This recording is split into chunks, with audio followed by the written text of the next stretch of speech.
Hello and welcome to another edition of Convict Inc. I'm your host, Robert Rosso. If you have not subscribed to this channel, please do so. If you're frustrated because my videos and lives are lacking, hang on, next week's coming. If you like this video, share it with your family, friends, neighbors, enemies, etc. Subscribe to the channel, don't unsubscribe, hang on. I'm going to talk about something that happened to me yesterday. I was going to do this in a live in about an hour. The truth, it's Thursday, by the way. The truth is, we'll see at 3 o'clock today. I might be doing a live from my friend Steve Sakanis' house up in Fort Smith. We had breakfast this morning, so we'll see what happens in a little while. No promises as of yet. So here's what's up. People in prison who've had problems with staff will probably relate to this, or maybe not. I don't know. I mean, how can anybody relate to this? This is, well, I'm sure somebody can. But here's what happened. In 1997, while I was a pretrial detainee at the Sebastian County Detention Center, I was a 27-year-old big-headed prick. The truth of the matter is, when I first got arrested, the feds really didn't have the evidence on me to indict for some months. The state had my case, and it was lacking, to say the least. And I knew this, and I kind of taunted them about it at times. Or I shouldn't say taunted them. I wasn't talking to them per se. There was a couple times they tried to question me, and I did taunt the investigators. But anyway, prior to that incarceration, I had never been one of these people that filed on prison or complained about wrote grievances is what I should say. There's a grievance process for those of you that don't know. If you think the food's cold, your mail's not getting on, whatever the issue may be, you can file an administrative remedy. It's a grievance process that's kind of mandated by law. It's a civil right. Anyway, the last time I was in prison, or when I was a pretrial detainee back in 97, I became one of these filers. Filed on everything. Food's cold, coffee's too hot. I mean, I don't know what it is. I don't know if it was my way of lashing out. It could have been me on meth, because I was getting meth in the jail, and it could have been me learning the law, and that was how I was cutting my teeth, because you learn when you file and you lose. I don't know what it was. It made me feel good, though. But I pissed a lot of people off, a lot of jailers. You know, they don't like being filed on. It takes time out of their day, etc. So here's what happens. A night comes around, and I wanted to get out of my cell. I was locked in my cell, and I was shaving, and I cut my finger. And it bled really bad, but I didn't need stitches or whatever. But I came up with this way, okay, well, they'll take me down to medical if they see all this blood in the cell. And if I go to medical, then I can maybe get a glimpse of my wife, who was in the pod holding cell across the way, or I can get a message to her. It was common in the jail. If you can get out of your cell and get in the hallway, you can kind of get some action. You can talk to an orderly, get a message passed to whoever you want to in whatever pod. And I was trying to get a message to my second wife at the time. Her name was Barbara. Well, I showed the deputy that my finger was cut, and I spilled blood, made sure there was blood splatters all over the floor so it just looked bad, and he didn't go for it.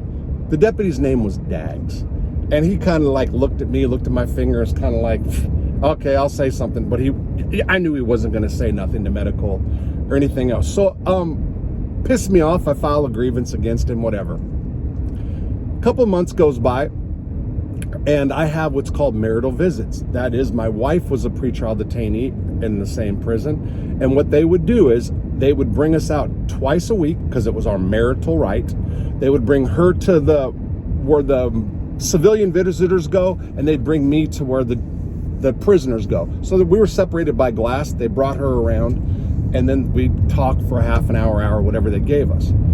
Well, one night I was expecting my marital visit, which was 10 or 11 o'clock at night, and Deputy Daggs was working the pod, and he would do rounds about every half hour, so maybe every hour. But I told him, I said, hey, Daggs, I got a marital visit tonight. You know, just make sure you tell Fuller. Fuller was the lieutenant or the supervisor in charge. he's the one that had to okay that I got my marital visits. And by the way, I went through a process to get these visits. I filed, had attorneys get involved, because she was my co-defendant, she was my wife, and we did have a, quote, right to see each other. So, and we pushed it, and we got it. So, it was either Tuesday or Thursday, whatever it was, and it's getting late, and I know this, and I'm like, hey, Daggs, what's up with my visit? He's like, I'll let Fuller know. So he came back around and says, nobody said nothing to me. I said, well, did you see Fuller? And he's like, I don't know nothing about your visit. A little bit rude, whatever. Okay, all right. Came back around, he says, I don't know anything about your visit again. I said, hey, get Fuller. And he said, Fuller doesn't want to see you. I said, get Fuller. I want to see Fuller. This guy comes back with a Xerox copy of Fuller's face. So he took it off the board and put it in my window and shut the flap. So for those of you who don't know, in the Sebastian County Jail, they have these little flaps that go over the windows, so that way if they're beating an inmate's ass, you can't see. They'll go around and shut them all. If there's a disturbance, they'll shut off so you can't see out of your cell. Well, he put the picture of the supervisor in my window and shut the flap, and it said, see Fuller. So he was making a joke out of what I was trying to do. I lost my freaking mind, and I do believe I was on a little bit of methamphetamine, just a little tad. So what I did was, at that point, I had to get him. There was a big space under my door, like this big. It was, the jail was settling, and it was just whatever. I can fit my hand under the door. When they did come around to do count, I can look under my door. I saw that the Daggs was the second behind. I got a bed sheet. I ripped it off, and I made a line like a rope, and I made a loop like a lasso, you know. So when he came around, I looped his ankle and I pulled, and I tried to pull his freaking leg under the door, and trust me, I would have broken. I mean, that's the frame of mind I was in. I was outside of my head. I was gone, whatever you want to say. Full intentions of breaking this dude's leg. A staff member, yes, I was. So he got out. He was able to, get himself out of the loop and whatever happened. And here comes all the COs. They're coming to get me, boy. They popped my cell. They demolished the cell. All the legal stuff that I had, they just went through, ripped it up. Then they commenced to tell me I was moving. There was a guy next door to me, a black kid, who had my Bible. My wife and I used to write messages in the Bible. And he asked if I had something to read, and I let him borrow the Bible. But anyway, now I'm getting moved, and I said, hey, man, I need the Bible. And he's like, man, I'll get it to you, Rob. And I said, no, man, I need the fucking Bible now. Anyway, he said some words to me, and I think I called him like the N-word or something, right? And so they brought me up front. Now they're not going to put me back in this pod because some black guys are mad, even some of them that were my friends, because I called this dude out of his name. And by the way, back then, a little bit different than a lot different than it is now. There would be guys that would be offended, black guys that would say that, but at the same time, a lot of guys, white guys, use that word freely, not talking to blacks. And if you got into it, that's some of the words that came out. That's true. Different than it is today. But anyway, that's what happened. It's full disclosure, whatever. So they bring me up front, and I see Fuller, and Fuller says, look, you don't have a marital visit. What I did not know at the time, and what I was trying to think yesterday, and I believe how it was I did not know at the time that Barbara, my wife, had flipped or was in the process of flipping against me. So I don't think she wanted to see me, or they didn't want her to see me, or the prosecutor's office, whatever the case was. So Fuller talks to me, and I knew him from, I was familiar in that jail, Sebastian County. I'd been there 2 or 3 times. First case, parole violation. A couple times they brought me on a PTO. Just different stuff. I was in and out of there, And so as we were walking back now, I was in CD pod when that happened. We're walking back to BB pod. There's cameras in the hallway, but the hallway goes straight and it goes off to the right, and then it goes back straight again. So there's a little variation where there's no camera. Well, Deputy Daggs, who had the problem with, whose ankle I was going to try to break, and I thought at the time was his son-in-law. I think he was dating his daughter, whatever. His name was Hammer. So it's Daggs, Hammer, and another officer was behind them. And as I turned the corner, Daggs said something about, "You ain't so tough guy," or he made some sort of comment. And I was already irate at him, by the way. And I had all my property, and I dropped my stuff, and I turned, I said, "What the fuck did you say?" Well, at that point, I'm now on camera, so he caught me where he'd said something off camera, and it looks like I turned to him as I was walking. He got me good. He set it up to where if I turned or said something, he can do the first punch. So what happened was I basically got into what was called a fighter stance, and I did, and he hit me.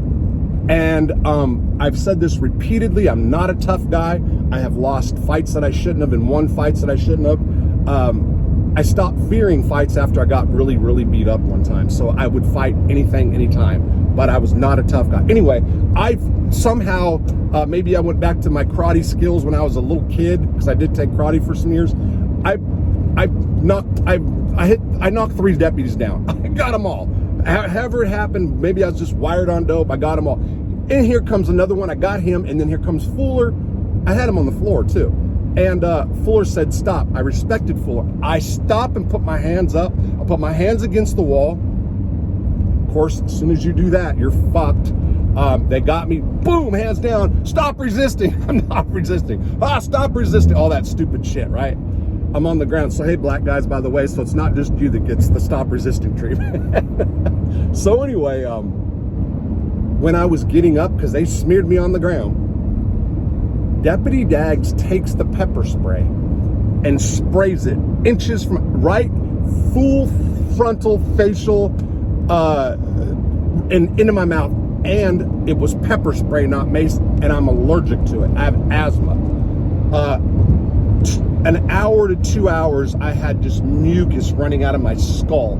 It was horrible. I've never been hit like that. It was, and I'm talking, he unloaded one of those little, I think they've outlawed those kind now. He unloaded it on me, man. Almost killed me for real. I lost it, right? Lost it.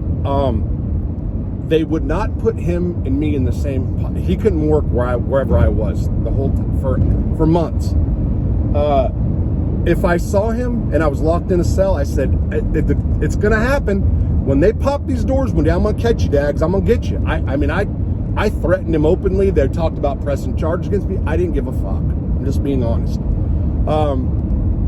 And then one morning, after I got sentenced to life, or after I got found guilty and I knew I was gonna get life, I don't know which it was.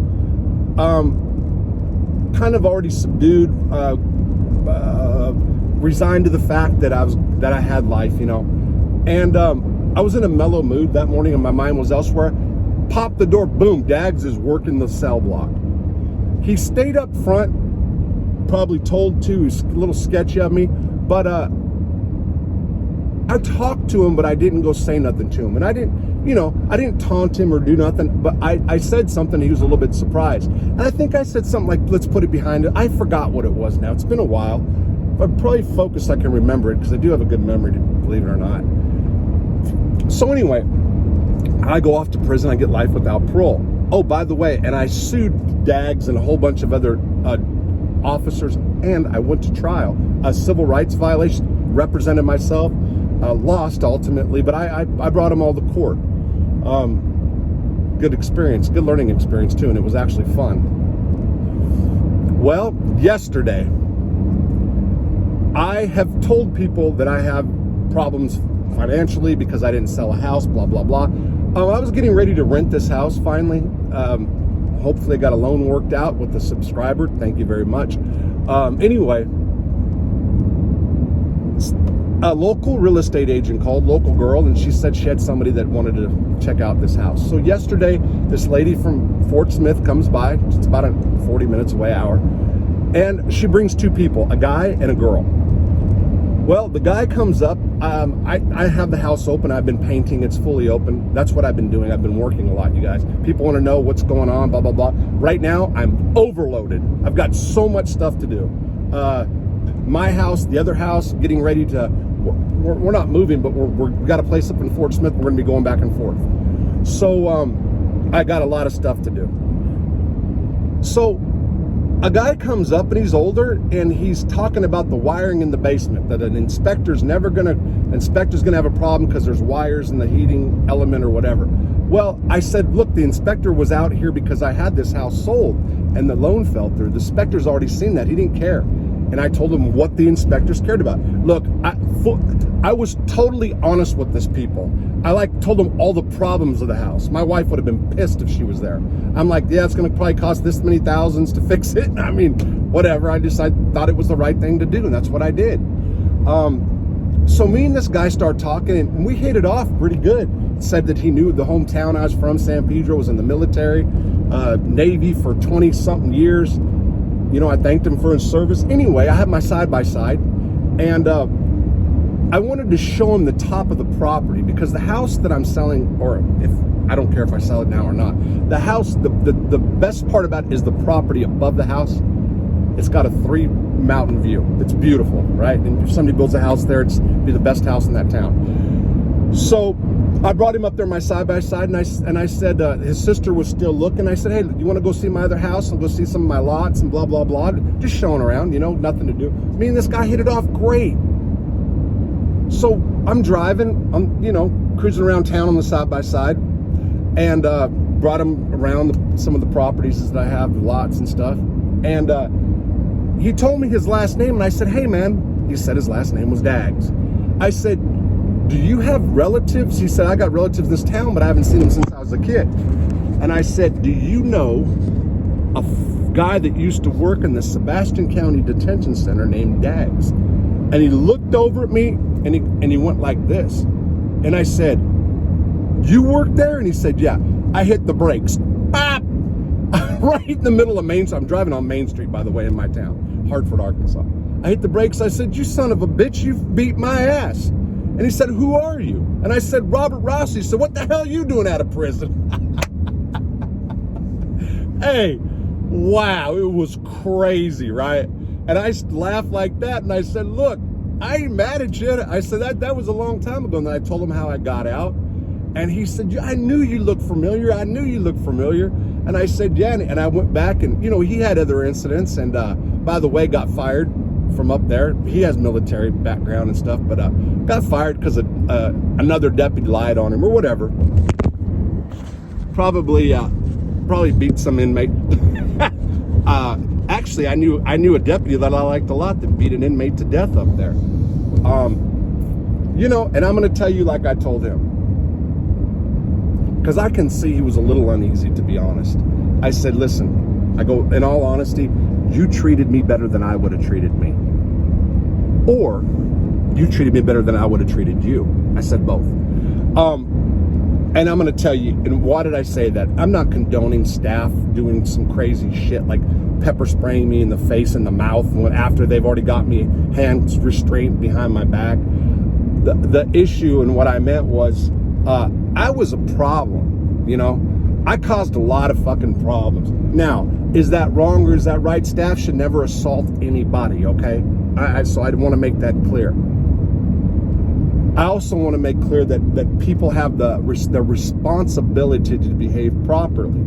And I was not. Not because I was only filing grievances, because I was fucking acting a fool. And if you act a fool, you know, you're in their house. People say the prisoners run it. There's truth to that.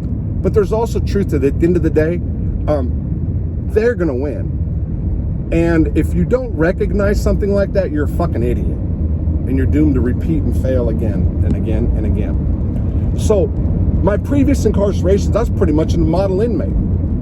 Well, Chino, I got high and stuff and I never got no trouble, but I never caused staff problems. This last time, especially starting right at pretrial, right when I got arrested, man, I was a freaking monster. I mean, I caused him some problems, fought. I talked about throwing a full bucket of water on a child molester trying to do whatever happened. And I would have absolutely assaulted an officer without any qualms, nothing. I would have. And probably wouldn't have got out of prison today if I'd have done that, if the judge would have looked back at it. Who knows? But yeah, I have no animosity towards this man, and I'm going to tell you something. It was like I felt really good seeing it. It was, and I apologized after. I gave the guy a hug and I said, "Don't really. Hey man, listen, I'm sorry for the way I was," and I went over it. And it's the truth, and I felt good about it, and I stand by it. Life's crazy, man. This dude pops up at the house, and I'm going to say, after all these years, it was just crazy. Anyway, just thought I'd put this video out. I don't know how I'm going to title it. Maybe should have done a live, but like I said, I was thinking about doing a live here at the top of the hour. It's about 11:30, but something will get in the way. And already, as I was getting ready to start this video, one of my friends called and said, "Hey, I got something on your property. I put a trampoline down there because I got a drop-off trailer, blah, blah, blah." So I said, "You know what? All right." And he said, "I'll meet you back down there. Do you need me to move this and that?" As a matter of fact, stick around another minute. I'm going to show you the property that I'm talking about. I will show you the shitty paint job. No, I'm not going to go inside and do all that. Man, I painted this thing white, and there's nicotine on the ceiling and stucco ceiling. I didn't scrape the stucco. I'm trying to get it ready for a rental, you know. And oh, look, there it is. There's the trampoline my dude put up there. Anyway, just crazy what can happen in life. And I guess that's a lesson for correctional officers too, that you can always run into somebody years later. What happens if I was angry at him still? I could have fucked him up right now. I could have got him. Man, I could have got him in the mountains, for real. I mean, I'm that close. I could have, if I would have recognized, I could have just kept driving. "Oh, come on up here. Let's come on up here, little friend." Whoa, why is I got this open. All right, I'm going to show you guys. Yeah, little special feature. Driving Marta's car today. Holy shit, is the back door open? Somebody been in here. All right, so there's my friend's trampoline. He dropped off. There's a tree I cut down. That tree, I had to climb a ladder to cut that down. There's the property. Up on the hill, that's the highest point in town. I cut a tree down up there. I mowed the lawn actually with the lawnmower up here yesterday because I have ideas. I have something I'm gonna do here, but I'm not gonna tell anybody right now. And that's it. So here's the house from a different point of view. Gotta do concrete work. Unless that lady's gonna buy it, who knows? And I see that the front door is open. I don't know why it shouldn't be. Whoa, why is everything open? I came and locked it. Son of a biatch. Well, anyway, that's it. Maybe I didn't lock it yesterday, who knows? Take care. Have a good one.